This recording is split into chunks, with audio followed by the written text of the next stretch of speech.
नमस्कार साथियों, curious hub के संवाद कार्यक्रम में मैं अनुष्का शर्मा ऋतुराज आप सभी का हार्दिक स्वागत करती हूँ, अभिनंदन करती हूँ। सबसे पहले तो मैं अंशराज जी का धन्यवाद देना चाहूंगी जिन्होंने मुझे इस योग्य समझा कि मैं आपके प्रश्नों के उत्तर दे सकूं। तो अधिक वार्ता न करते हुए हम प्रश्नों की ओर बढ़ते हैं क्योंकि प्रश्नों की सूची थोड़ी लंबी है। तो सबसे पहला प्रश्न भानु प्रताप जी ने पूछा है कि मनुष्य एक सामाजिक प्राणी है, कैसे? तो अरस्तु का यह कथन है कि मनुष्य एक सामाजिक प्राणी है। अब इसमें दो महत्वपूर्ण शब्द हैं, मनुष्य और समाज। समाज की यदि हम बात करें तो समाज लोगों का एक ऐसा समूह होता है जिसमें सभी लोग मिलकर एक दूसरे की सहायता करते हैं, जिसके कुछ नियम और मर्यादाएं होती हैं। तो मनुष्य की आवश्यकताएं इतनी जटिल होती हैं कि उन्हें किसी भी परिस्थिति में अकेले पूरी कर पाना संभव नहीं होता। हमें कभी ना कभी किसी ना किसी की सहायता की आवश्यकता तो पड़ती ही है। तो इसी प्रकार हम स्वाभाविक रूप से सामाजिक प्राणी ही होते हैं, क्योंकि जैसे जब हम पैदा होते हैं तो हमारी माँ ही हमारी दुनिया होती है, हमारा समाज होती है। लेकिन धीरे धीरे हम बड़े होते हैं, विद्यालय जाना प्रारंभ करते हैं। विद्यालय में हम औपचारिक रूप से शिक्षा ग्रहण करते हैं क्योंकि विद्यालय भी समाज का ही एक भाग है। विद्यालय से आने के बाद हम आस पड़ोस, मित्र मंडली आदि से भी बहुत कुछ अनौपचारिक रूप से सीखते हैं।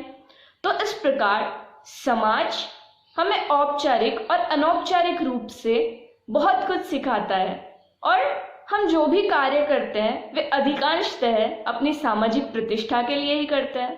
तो इस प्रकार हम कह सकते हैं कि मनुष्य स्वभाव से ही एक सामाजिक प्राणी है। अगला प्रश्न बरखा जी ने पूछा है कि आप एक हॉस्टल जा रहे हैं तो वहां पे कैसी चुनौतियां और अवसर होते हैं। सबसे पहली बात तो हम हॉस्टल या किसी भी नई जगह पर जाते हैं तो हमारे सामने सबसे बड़ी समस्या होती है समायोजन की, नई परिस्थिति में खुद को ढाल पाना। और अवसर की यदि हम बात करें तो हॉस्टल में बहुत से अवसर होते हैं। जैसे हमें वहाँ पे हर तरह के नए नए लोग मिलते हैं जिनसे हम बहुत कुछ सीख सकते हैं। अलग अलग जगहों के लोग होते हैं तो हमें नई नई भाषाएं, नए नए शब्द, नए नए विचार जानने को मिलते हैं, सीखने को मिलते हैं। अब ये हम पे निर्भर करता है कि हम कैसी संगति रखते हैं, कैसी मित्र मंडली बनाते हैं, उसी के अनुसार हम आगे बढ़ते हैं। तो चुनौतियां और अवसर दोनों ही हॉस्टल लाइफ में हमें बहुत देखने को मिलते हैं। अगला प्रश्न पल्लवी जी ने पूछा है कि आज के दौर में एक कवयित्री के सामने क्या चुनौतियां हैं। कवयित्री के सामने चुनौतियों की यदि हम बात करें तो सबसे पहली चुनौती तो यही होती है कि हम उन्हें केवल उनकी कविताओं से जज नहीं करते। आज के समय में बहुत से ऐसे लोग हैं जो लड़कियों को कवि सम्मेलन में या ऐसे किसी मंच पर प्रदर्शन की वस्तु या आकर्षण का केंद्र बनाने में लगे रहते हैं, जबकि ऐसा नहीं होना चाहिए। उन्हें उनकी कला, उनकी रचनाओं और अभिव्यक्ति के लिए जाना जाना चाहिए, ना कि किसी और कारण से। दूसरी समस्या यह होती है कि जब कहीं दूर जाने की बात होती है, किसी मंच के लिए हमें आमंत्रण मिलता है, तो हमें परिवार से स्वीकृति लेनी पड़ती है क्योंकि बहुत सारी जिम्मेदारियां होती हैं और कभी कभी वो स्वीकृति मिल नहीं पाती। कई बार ऐसा भी होता है कि किसी कार्यक्रम में या किसी आयोजन में हम गए तो कभी कभी ना चाहते हुए भी कुछ असहजता या अभद्र व्यवहार का सामना भी कई बार जीवन में करना पड़ता है। लेकिन इन सभी चुनौतियों के बावजूद आज के युग में कवयित्रियों ने बहुत नाम कमाया है और बहुत आगे भी बढ़ रही हैं। तो चुनौतियों को अवसर में बदलना ये हमारे ऊपर निर्भर करता है। तो पल्लवी जी को मैं धन्यवाद देना चाहूंगी कि बहुत अच्छा प्रश्न उन्होंने पूछा। अगला प्रश्न हमारा मनस्वी जी ने पूछा है कि हॉस्टलर के साथ सबसे बड़ी समस्या उसकी दिनचर्या है।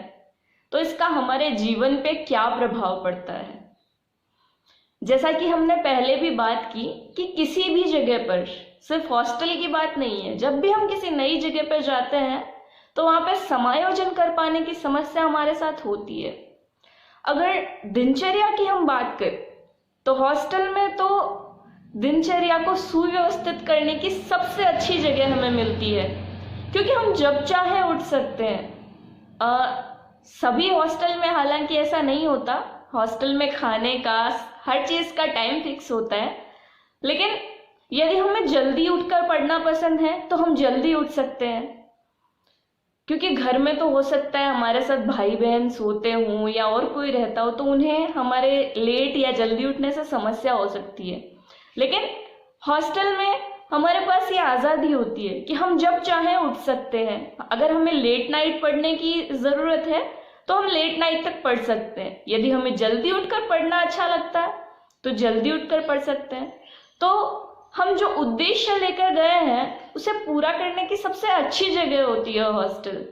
हालांकि दिनचर्या को लेकर बहुत सी समस्याएं होती हैं, लेकिन समस्याओं का सामना करके यदि हम आगे बढ़ते जाएं, सबसे पहला तो हमारा फ्रेंड सर्कल बहुत मैटर करता है।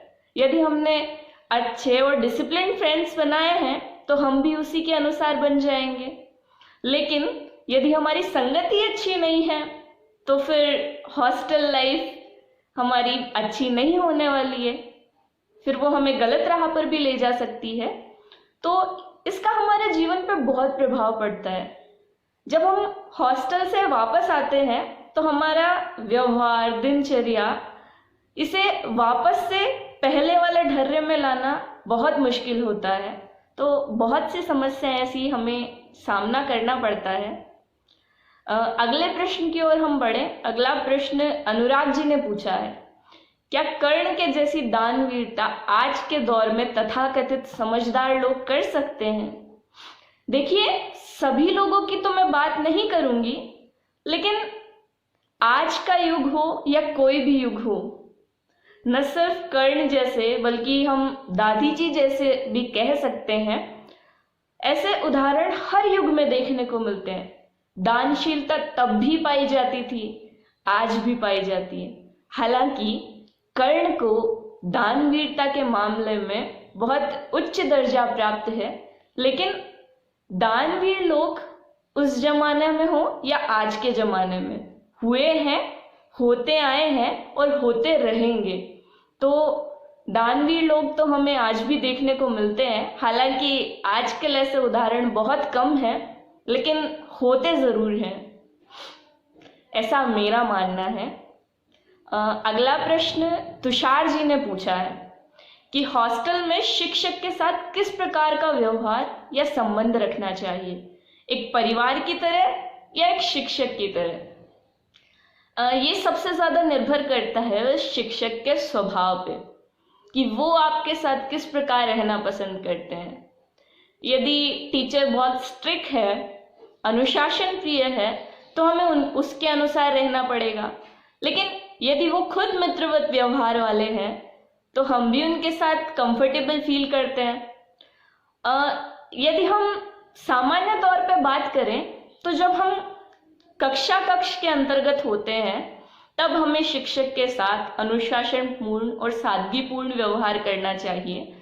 लेकिन जैसे ही क्लास टाइम ओवर होता है और हम हॉस्टल लाइफ में आते हैं फिर से, तो वहाँ पे टीचर्स हमारे साथ खुद ही फ्रेंड के जैसे बन जाते हैं। तो वहाँ पे हम फ्रेंडली बिहेव उनके साथ जरूर कर सकते हैं। रोमित जी ने पूछा है कि आधुनिकता के दौर में सभी लड़कों को एक ही तराजू में तौलना कहाँ तक उचित है? अब ये तो हम चाहे आधुनिकता की बात करें या किसी भी दौर की बात करें, लड़कों को क्या किसी भी व्यक्ति को, मतलब सभी लोगों को एक ही तराजू में तौलना कभी उचित नहीं होता। क्योंकि जिस प्रकार हाथ की पांचों उंगलियां बराबर नहीं होती, उसी प्रकार सभी लोग एक जैसे नहीं होते। सबका अपना स्वभाव होता है, सबका अपना व्यवहार होता है, सबकी अपनी सोच होती है। तो ये तो कदापि उचित नहीं है कि हम सबको एक ही समान समझें।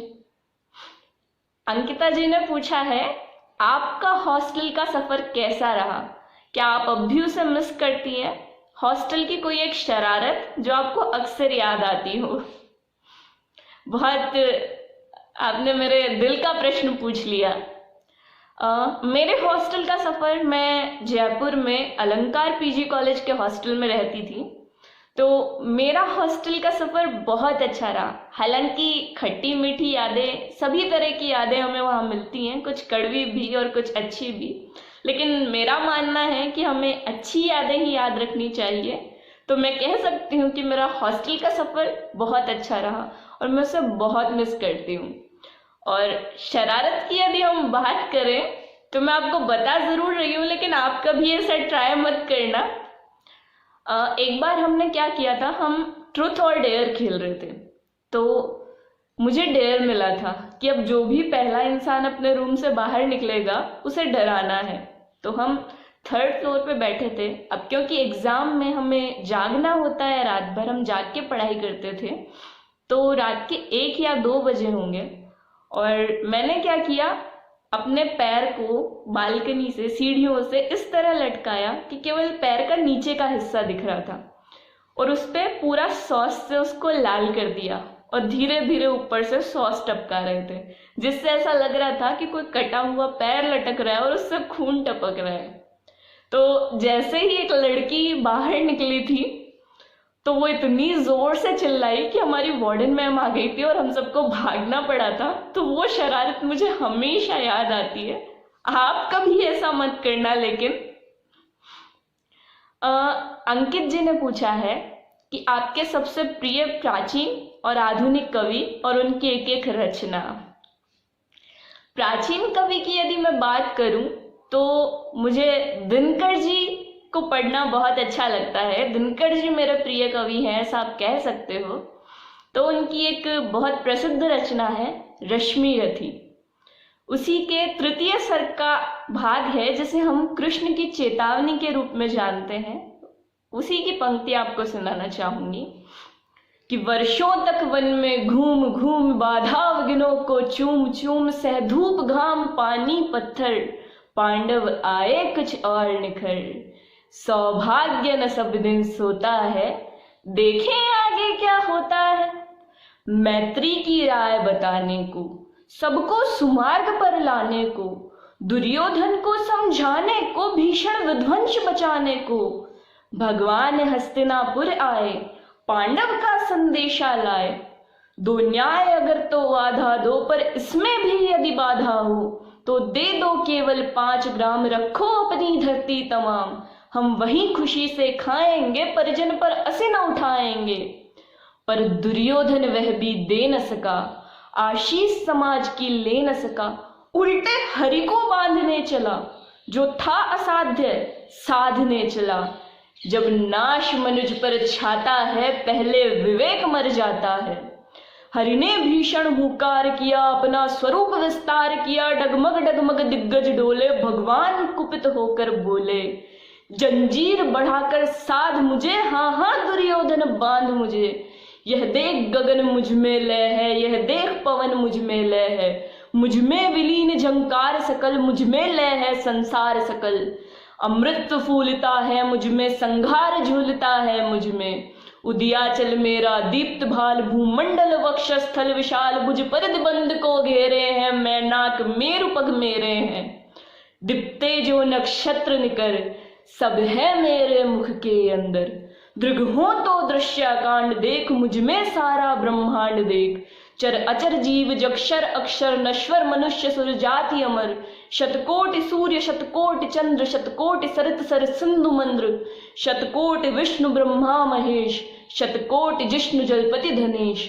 शतकोटि रुद्र शतकोटि काल, शतकोटि दंडधर लोकपाल। जंजीर बढ़ाकर साध इन्हें, हाँ हाँ दुर्योधन बांध इन्हें। भूलोक अतल पाताल देख, गत और अनागत काल देख। यह देख जगत का आदि सृजन, यह देख महाभारत का रण। मृतकों से पटी हुई भू है पहचान, पहचान कहाँ इसमें तू है। अंबर में कुंतल जाल देख, पद के नीचे पाताल देख। मुट्ठी में तीनों काल देख, मेरा स्वरूप विकराल देख। सब जन्म मुझी से पाते हैं, फिर लौट मुझी को आते हैं। जिह्वा से कड़ती ज्वाल सघन, सांसों से पाता जन्म पवन। पड़ जाती मेरी दृष्टि जिधर, हंसने लगती है सृष्टि उधर। मैं जब ही मूंद लेता हूँ लोचन, छा जाता चारों ओर मरण। बांधने मुझे तो आया है, जंजीर बड़ी क्या लाया है। यदि मुझे बांधना चाहे मन, पहले तो बांध अनंत गगन। सूने को साध न सकता है, वह मुझे बांध कब सकता है। हित वचन नहीं तूने माना, मैत्री का मूल्य न पहचाना। तो ले मैं भी अब जाता हूँ, अंतिम संकल्प सुनाता हूँ। याचना नहीं अब रण होगा, जीवन जय या की मरण होगा। टकराएंगे नक्षत्र निकर, बरसेगी भू पर वहनी प्रखर। फणशेष नाग का डोलेगा, विकराल काल मुंह खोलेगा। दुर्योधन रण ऐसा होगा दुर्योधन रण ऐसा होगा, फिर कभी नहीं जैसा होगा। भाई पर भाई टूटेंगे, विष बाण बूंद से छूटेंगे। वायु श्रृगाल सुख लूटेंगे, सौभाग्य मनुज के फूटेंगे। आखिर तू भूषाई होगा, हिंसा का परदाई होगा। थी सभा सन्न, सब लोग डरे, चुप थे या थे बेहोश पड़े। केवल दो नर न अघाते थे, धृतराष्ट्र विदुर सुख पाते थे। कर जोड़ खड़े प्रमुदित निर्भय, दोनों पुकारते थे जय जय। दोनों पुकारते थे जय जय। तो ये दिनकर जी की रश्मि रथी का अंश मैंने आपको सुनाया। आधुनिक कवियों की यदि मैं बात करूं तो आधुनिक कवियों में मेरे सबसे प्रिय कवि हैं कवि संदीप द्विवेदी जी, जिनसे आप पिछले संवाद में रूबरू भी हो चुके हैं।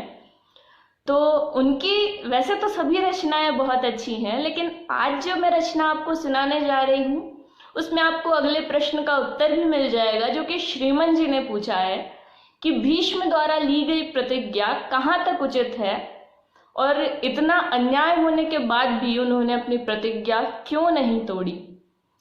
तो मैं आपसे कहना चाहूंगी कि प्रतिज्ञा परिस्थितियां ही कराती हैं, लेकिन समस्या यही है कि फिर वही घड़ी होती है जब पूरे सामर्थ्य से उस प्रतिज्ञा को चुनौती देना होता है।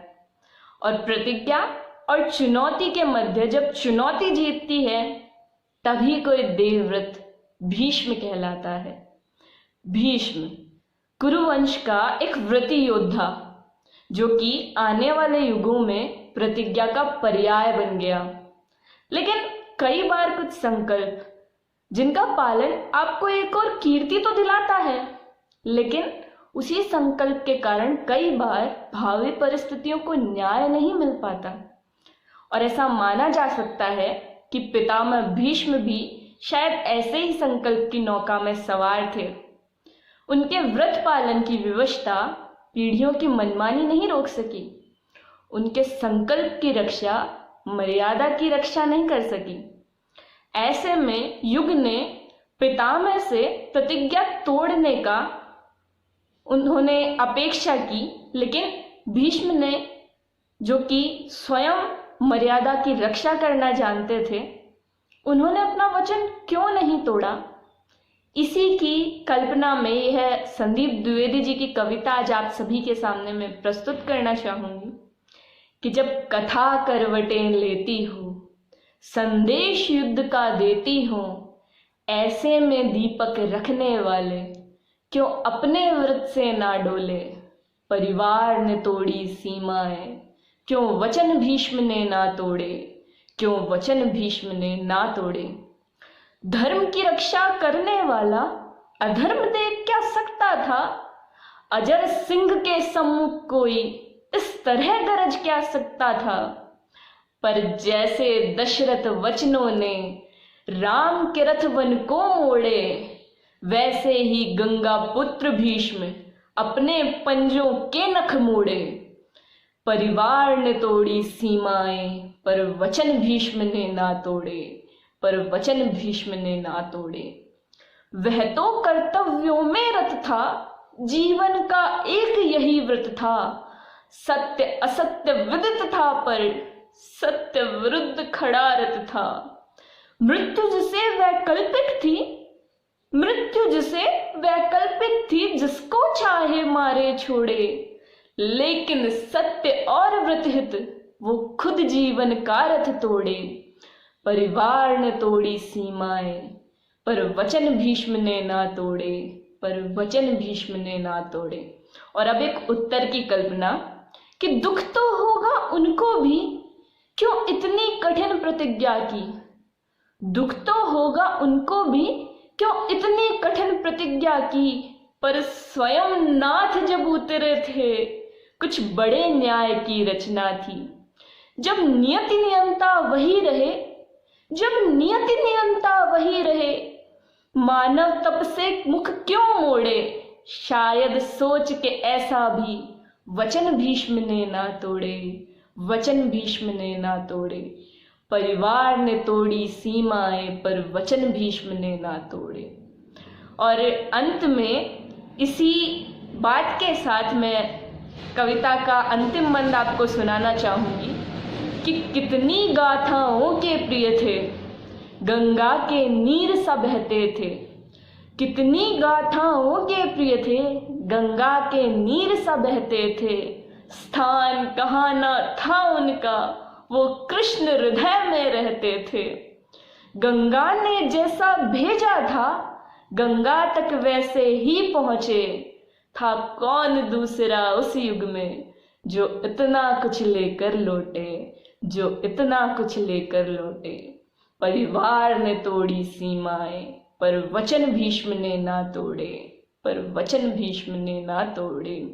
जब कथा करवटें लेती हो, संदेश युद्ध का देती हो, ऐसे में दीपक रखने वाले क्यों अपने, ऐसे में दीपक रखने वाले क्यों अपने व्रत से ना डोले।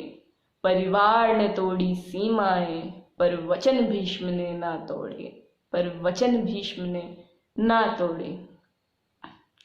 अगला प्रश्न है कि एक विद्यार्थी होते हुए शिक्षक का कार्य करना कितना कठिन है एवं इसमें क्या चुनौतियां हैं। सूरज जी ने ये प्रश्न पूछा है। इस प्रश्न का जीता जागता उदाहरण आपके अंशराज जी हैं, जो कि एक विद्यार्थी होते हुए शिक्षण का कार्य भी बहुत अच्छे से करते हैं। तो इस प्रश्न के उत्तर की यदि हम बात करें तो कोई शिक्षक भी आजीवन विद्यार्थी रहता है, लेकिन एक विद्यार्थी और शिक्षक में सबसे बड़ा अंतर यह होता है कि जो शिक्षक होता है उसे भी अध्ययन तो करना होता है, लेकिन सिर्फ उस विषय का जो उसे पढ़ाना है, जिसका उसे अध्यापन करवाना है। लेकिन एक विद्यार्थी की यदि हम बात करें तो उसे वो भी पढ़ना पड़ता है, जो पढ़ाना है वो तो उसे पढ़ना ही है, लेकिन उसके साथ साथ जिस परीक्षा की वो तैयारी कर रहा है उसमें उत्तीर्ण होने के लिए उसे अन्य विषयों को भी पढ़ना पड़ता है। तो सबसे बड़ी चुनौती तो यही बनती है। एक विद्यार्थी होते हुए भी यदि हम शिक्षण का कार्य करते हैं तो दूसरी समस्या ये आती है हमारे सामने कि हमें लगभग हमारी ही उम्र के, कभी कभी तो उससे बड़े भी विद्यार्थियों को पढ़ाना होता है। तो वे विद्यार्थी हमारी रेस्पेक्ट कर पाते हैं, हमारी बात को गंभीरता से लेते हैं या नहीं, ये भी बहुत बड़ी समस्या होती है। तो इस प्रकार के अनेक समस्याएं हमारे सामने आती हैं, लेकिन इन चुनौतियों का सामना करते हुए भी अंशराज जी जैसे बहुत से लोग हैं, बहुत से स्टूडेंट्स हैं जो अपनी पढ़ाई के साथ साथ टीचिंग भी बहुत अच्छे से करते हैं। तो मैं इन्हें बहुत बहुत धन्यवाद कहती हूँ और बहुत सराहना करती हूँ इनके कार्य की। अंतिम प्रश्न प्रिंस ने पूछा है कि आपकी कोई एक कविता जो आपको सबसे प्रिय हो। एक कविता मैंने अपने बचपन पे लिखी थी, वो मेरे दिल के बहुत करीब है, तो आज वही कविता आपको सुना के इस कार्यक्रम का समापन करना चाहूंगी। बचपन की वो मासूमियत, बचपन की वो मासूमियत बड़े होते होते न जाने कहाँ खो गई। कश्ती भी वही, पानी भी वही, बारिशें न जाने कहाँ सो गई। चलना भी नहीं आता था जब तो सब साथ थे, एक पल भी उतारते ना थे गोदी से मुझे, कितने हसीन पल जो मेरे साथ थे। माथे पे लहराते वो बाल अब श्रृंगार चित्र हो गए। लालिमा जो चेहरे पे थी अब लाज की प्रतीक हो गई। रुई से भी ज्यादा नर्म और मुलायम हाथ अब भद्दे और खुरदुरे हो गए। जिन पाँव पे घमंड था मुझे वो कुछ ज्यादा ही बड़े हो गए। चुरा लेती थी पापा की पॉकेट से 10 रुपए 24 फरवरी को। उन्हीं चुराए पैसों से गिफ्ट खरीद पापा के ही जन्मदिन पर देने को। बचपन में शरारतें करने पर माँ कर देती थी बंद कमरे में मुझे। कमरा भी है वही, किवाड़ भी है अब खुले। फर्क सिर्फ इतना है कि अनुष्का खुद में बंद होके रह गई। हंसती रहती हूँ हरदम तुम्हारी बातों पे, पर कैसे बताऊं लगाती हूँ लगाम जज्बातों पे। लोग दिखाते नहीं डॉक्टर को समय पे, उसी तरह खो बैठी मैं आंखें हैं समय पे। कहानी बचपन की सुना दूं तो रो दोगे। नई हार मानी मैंने अपना वजूद खुद खड़ा किया। अब चाह नहीं मुझे कीमती सौदों की, परछाई से भी कोशिश करके खुद अपना कद बड़ा किया। क्या पाने की चाह में न जाने क्या मैंने खो दिया। कारवा यादों का अब कुछ ज्यादा ही लंबा हो गया। कहानी तुम्हारी भी तो मुझसे कुछ छुपी नहीं। बाहर से हो बहुत दिखाते, भीतर से तुम सा कोई दुखी नहीं। अपने जज्बातों पे काबू पाओ, जो भी घटित हुआ उसे भुलाओ। देखो बड़े होने की कीमत क्या है मैंने चुकाई। अनमोल थी जो मासूमियत वो पल में है गवाई। बचपन की वो मासूमियत बड़े होते होते न जाने कहाँ खो गई। मासूम सी चांद छूने की उमंग रास्ते में थक कर सो गई। चाहे लाख झूठ बोल दो जहां से, एक जगह तो सच्चा रहने दो। इस दुनिया में कुछ अच्छा रहने दो। बच्चों को अनुष्का बस बच्चा ही रहने दो, बस बच्चा ही रहने दो। तो एक बार पुनः आप सभी का बहुत बहुत धन्यवाद मुझे आमंत्रित करने के लिए, और अंशराज जी को विशेष रूप से धन्यवाद। और मैं अब आप सभी से विदा लेना चाहूंगी। इस कार्यक्रम का यहीं समापन करते हैं। बहुत बहुत धन्यवाद।